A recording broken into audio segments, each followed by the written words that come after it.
नमस्कार, मैं हूँ सुकृति रॉय और आप देख रहे हैं वन इंडिया हिंदी।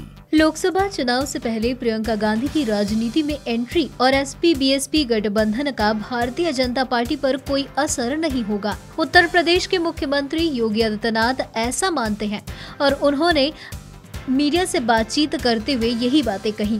लोकसभा चुनाव की तारीख सामने आने के बाद ये योगी का पहला बयान है। बता दें कि लोकसभा चुनाव के लिए समाजवादी पार्टी और बहुजन समाज पार्टी ने गठबंधन किया है। वहीं चुनाव से पहले प्रियंका की राजनीति में आधिकारिक एंट्री पर भी सबकी नजरें थी। कांग्रेस से जुड़े सवालों पर योगी बोले कि कांग्रेस ने प्रियंका को महासचिव बनाया है, ये पार्टी का आंतरिक मामला है। इससे पहले भी वो कांग्रेस के लिए रैलियां करती रही हैं। इस बार भी इसका बीजेपी पर कोई असर नहीं पड़ने वाला। सपा बसपा के गठबंधन पर योगी ने कहा कि वो पहले से ही विवादों में बना हुआ है। योगी बोले कि गठबंधन और कुछ नहीं बल्कि हवा है। लोकसभा चुनाव को देखते हुए प्रियंका गांधी सक्रिय राजनीति में उतरी थी। उनके भाई और कांग्रेस अध्यक्ष राहुल गांधी ने उन्हें पार्टी महासचिव नियुक्त किया था और उत्तर प्रदेश पूर्व की जिम्मेदारी भी सौंपी थी।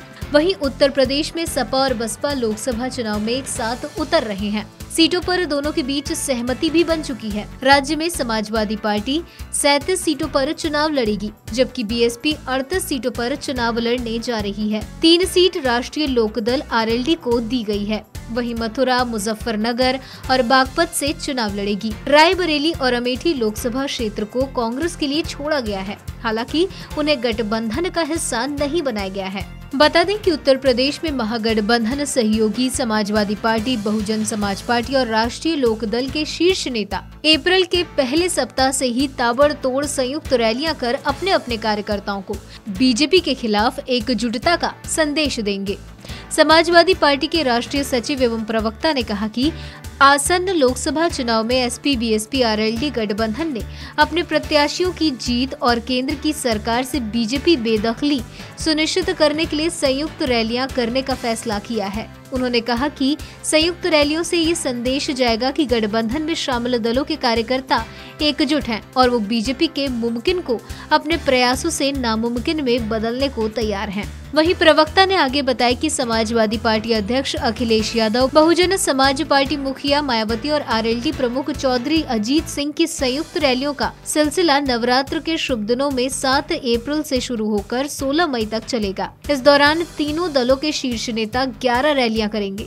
प्रचार सामग्री और झंडे में इन दलों के नेताओं के चित्र और चुनाव चिन्ह संयुक्त रूप से प्रदर्शित किए जाएंगे। उन्होंने बताया कि पहली रैली 7 अप्रैल को देवबंद में होगी। संयुक्त रैली में सहारनपुर, कैराना, बिजनौर और मुजफ्फरनगर संसदीय क्षेत्र के कार्यकर्ता शामिल होंगे, जबकि 13 अप्रैल की रैली बदायूं लोकसभा क्षेत्र में होगी। चौधरी ने बताया कि 16 अप्रैल आगरा में होने वाली रैली में आगरा, फतेहपुर सीकरी और मथुरा लोकसभा क्षेत्रों के तीनों दलों के कार्यकर्ता हिस्सा लेंगे। तीसरी संयुक्त रैली 19 अप्रैल को मैनपुरी संसदीय क्षेत्र में होगी। गौरतलब है कि मैनपुरी से एसपी ने पार्टी संरक्षक मुलायम सिंह यादव को टिकट दिया है। चर्चा है कि इस रैली में मुलायम सिंह भी शामिल हो सकते हैं, हालांकि इसकी आधिकारिक पुष्टि नहीं हुई है। वहीं प्रवक्ता ने बताया कि 20 अप्रैल को रामपुर में आयोजित संयुक्त रैली में मुरादाबाद, रामपुर और संभल लोकसभा क्षेत्रों के कार्यकर्ता हिस्सा लेंगे। इसी दिन एक रैली फिरोजाबाद में भी होगी। उन्होंने बताया कि कन्नौज संसदीय क्षेत्र में गठबंधन की सहयोगी रैली 25 अप्रैल को होगी, जबकि 1 मई को फैजाबाद में होने वाली संयुक्त रैली में बाराबंकी, फैजाबाद और बहराइच लोकसभा क्षेत्र के कार्यकर्ता शामिल होंगे। इसके अलावा 8 मई को आजमगढ़ में होने वाली रैली में आजमगढ़ और लालगंज लोकसभा क्षेत्र के कार्यकर्ता हिस्सा लेंगे। आपको बता दें कि प्रवक्ता का कहना है कि 13 मई को गोरखपुर, महाराजगंज और कुशीनगर लोकसभा सीटों के लिए संयुक्त रूप से एक रैली गोरखपुर में होगी। गठबंधन की अंतिम रैली 16 मई को वाराणसी में होगी। ये रैली संयुक्त रूप से वाराणसी, चंदौली, मिर्जापुर और रॉबर्ट्सगंज लोकसभा सीटों के लिए होगी। उन्होंने कहा कि एसपी-बीएसपी आरएलडी के कार्यकर्ता, पदाधिकारी और विधायक, सांसद सभी परस्पर समन्वय के साथ चुनाव प्रचार में जुट गए हैं। सभी का एक ही लक्ष्य है, लोकतंत्र और संविधान की रक्षा के लिए बीजेपी को दिल्ली की गद्दी तक पहुंचने से रोकना। फिलहाल इस वीडियो में इतना ही। ऐसी ही कई अन्य जानकारियों के लिए बने रहिए हमारे साथ।